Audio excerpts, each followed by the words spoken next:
Hello বন্ধুরা, কেমন আছো সবাই? আশা করি সবাই তোমরা ভালো আছো। আজ আমি তোমাদের একটা রসগোল্লার রেসিপি করে দেখাবো। খুবই অন্যরকম দেখতে, দেখো। এটার নাম হলো 2-in-1 রসগোল্লা।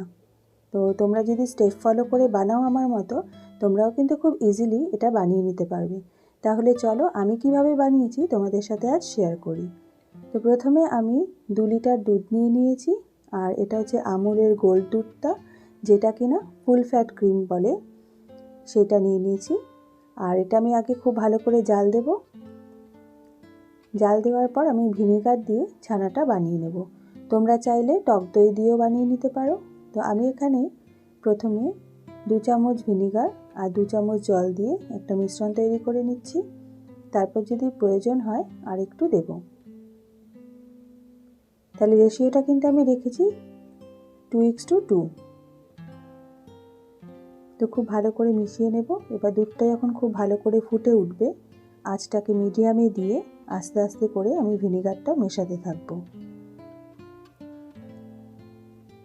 তো দেখো দুধটা খুব ভালো করে জাল হয়ে গেছে, আমি আঁচটা কমিয়ে দিয়েছি। এবার আমি অল্প অল্প করে ভিনিগারটা দেব আর খুব ভালো করে নাড়তে থাকবো।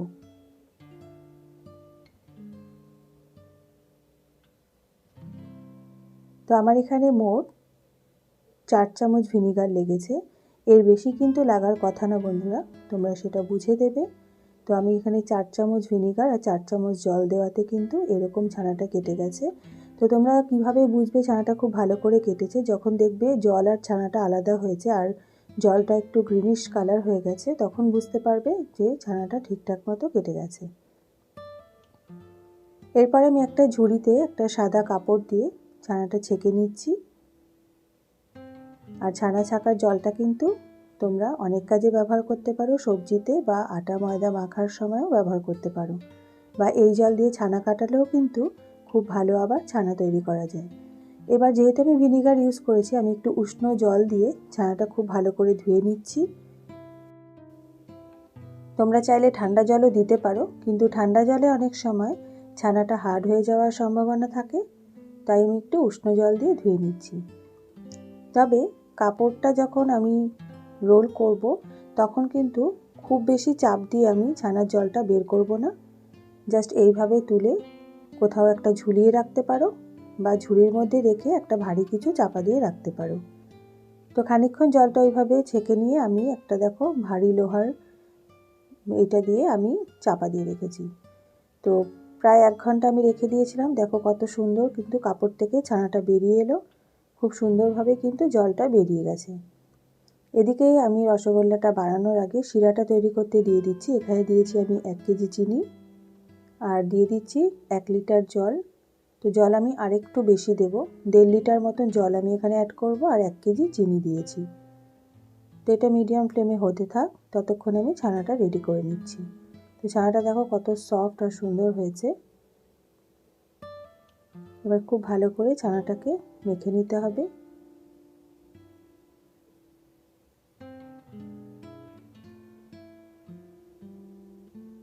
7 থেকে 8 মিনিট ছানাটাকে মাখতে হবে এইভাবে হাত দিয়ে ডলে ডলে। তোমরা চাইলে কাঠের থালাও ইউজ করতে পারো, তো আমি স্টিলের থালাতেই করে নিচ্ছি। এইভাবে ডলে ডলে মিনিট 5 মাখার পরে আমি বাইন্ডিংয়ের জন্য দিয়ে দিচ্ছি 1 চামচ ময়দা। চামচ একটু উঁচু করেই দিয়ে দিলাম 1 চামচ ময়দা। এবার খুব ভালো করে মিশিয়ে নেব এবং আরও 3 মিনিট মেখে নেব। মোট 8 মিনিট আমি মেখেছি। যখন দেখবে মাখার পরে এরকম থালা থেকে উঠে আসছে, তখন বুঝতে পারবে যে ছানাটা মাখা হয়ে গেছে। আরেকটা প্রসিডিওর আছে বুঝতে পারার ছানাটা মাখা হয়েছে কিনা। যখন দেখবে থালা থেকে এরকম উঠে আসছে, একটা রসগোল্লার মতন পাকিয়ে দেখবে। যদি কোনো ফাটল না থাকে তাহলে বুঝবে পারফেক্ট একদম ছানাটা মাখা হয়ে গেছে। তো দেখো আমি একটা এরকম তৈরি করিয়ে দেখিয়ে দিচ্ছি। কত সুন্দর কিন্তু গোলটা হয়েছে, একটুও ফেটে যাচ্ছে না। তাহলে বুঝে নিচ্ছ কি এটা হয়ে গেছে মাখা। এবার আমি এই ছানাটাকে 2 ভাগে ভাগ করে নিলাম। একটা ভাগ সরিয়ে রাখলাম, আরেকটা ভাগের মধ্যে এবার আমি দিয়ে দেব কোকো পাউডার। 2-in-1 রসগোল্লা যেহেতু 2টো কালার হবে, তো আমি অর্ধেকটা ভাগের মধ্যে মিশিয়ে নিচ্ছি কোকো পাউডার। প্রথমে আমি 1 চামচ দিলাম, দিয়ে অল্প একটু মেখে নিয়ে তারপর আমি আরেকটু অ্যাড করব। এটা দিয়েও আরেকটু মেখে নিতে হবে খুব ভালো করে, যাতে সাদা সাদা না থাকে। তো আমার এখানে মোট 2 চামচের মতন লেগেছে। আমি 2 চামচের পরে আর অল্প একটু দিয়েছিলাম, মোট 2.5 চামচ আমার এখানে লেগেছে কোকো পাউডার। এবার ছোট ছোট করে বলের আকারে আমি এই ভাগগুলো করে নেব। তো আমার এখানে মোট 23টা ছোট গোলা হয়েছে। তেমনি সাদাটা দিয়েও আমি 23টাই গোলা বানিয়ে নেব। দেখো এইভাবে। এবার তার সাথে একটা কোকো পাউডার দেওয়া বানানো যেটা ছিল সেটা একসাথে করে নিয়ে একটা বানিয়ে নেব। তাহলেই কিন্তু 2 in 1 রসগোল্লা তৈরি হয়ে গেল। তো দেখতেই পাচ্ছ কত সুন্দর দেখতে লাগছে দেখো। এইভাবে সবগুলো তৈরি করে নিতে হবে।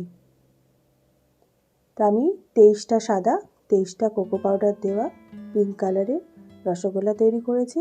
তো টোটাল আমার হয়েছে এখানে 23টা, দুটো জুড়ে দিয়েছি, 23টা মোট হয়েছে। এবার আমি দেখে নিই শিরাটার কি অবস্থা। তো শিরাটা দেখো এখানে ফুটে গেছে ভালো করে। 5-6 মিনিট ধরে ফুটিয়ে নেওয়ার পরে আঁচটাকে একটু কমিয়ে এখানে আমি 4 চামচের মতন দুধ দিয়ে দিচ্ছি। ছোট হাতার 4 হাতা দিয়ে দিলাম দুধ। এতে চিনিতে অনেক রকমের ময়লা থাকে, যখন এরকম ফুল আছে জাল দেবে দেখবে ময়লাটা পুরো উপরে উঠে আসবে। খুব ভালো করে ময়লাটা ফেলে দিয়ে আঁচটাকে একদম কমিয়ে যেখানে যেখানে রসটা ফুটছে আস্তে আস্তে বলগুলোকে ছেড়ে দিতে হবে। একটা জিনিস খেয়াল রাখবে বন্ধুরা, রসগোল্লাগুলো বানানোর পরে খুব বেশিক্ষণ কিন্তু ফেলে রাখা যাবে না। এবার সবকটা রসগোল্লা ছেড়ে দেওয়ার পরে একটা কাচের ঢাকনা দিয়ে আমি ঢেকে দিলাম আর ছিদ্রটাও আমি বন্ধ করে দিলাম। এবার ফুল ফ্লেমে আমি 15 মিনিট রান্না করে নেব।